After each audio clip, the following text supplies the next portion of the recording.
Huomenta, huomenta vaan. Ja täällä Raksu taas. Täällä ollaan nyt sateen tohinassa. Täällä sataa ulkona nyt tosi paljon.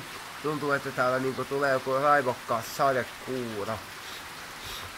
Kyllä tää kohenemaan päin on tää tila, että mä sanoin Marjalle, että jokainen itse tietää sen, miten se on se tila, että Marja sanoi, että mun oloa pitää tänään seurata, niin mä sanoin, että kyllä mä tiedän sen, milloin se on kunnossa ja kuntoutumassa, niin Marja sanoi, että kyllähän se nyt jokainen tietää, miten se kunto sieltä on tulossa.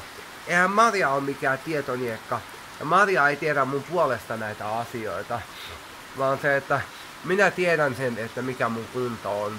Jokainen tietää sen itse. Ja nyt alkaa vissiin taas vähän raivoontumaan. Tää on tämmönen sadekuuro nyt.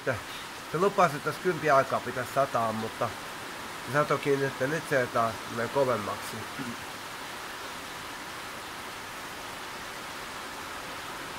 Noniin, anna tulla vaan. Vähän niinku ohjeistan sitä raivoa vaan.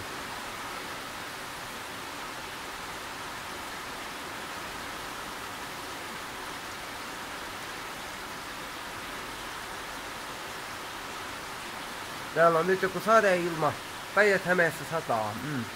Ja kyllä mä sen ajattelin sen myyjän silti nähdä.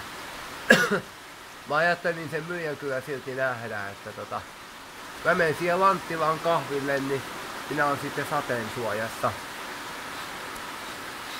Ja mä otan sitä myyjän viestiä, että kun myyjä laittaa mulle viestiä, että hän on siellä. Tää ostaja.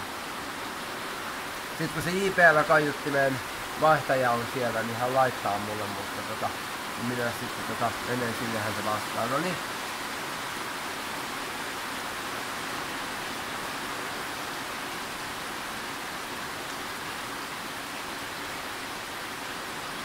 No niin, tämmöstä keliä tällä kertaa.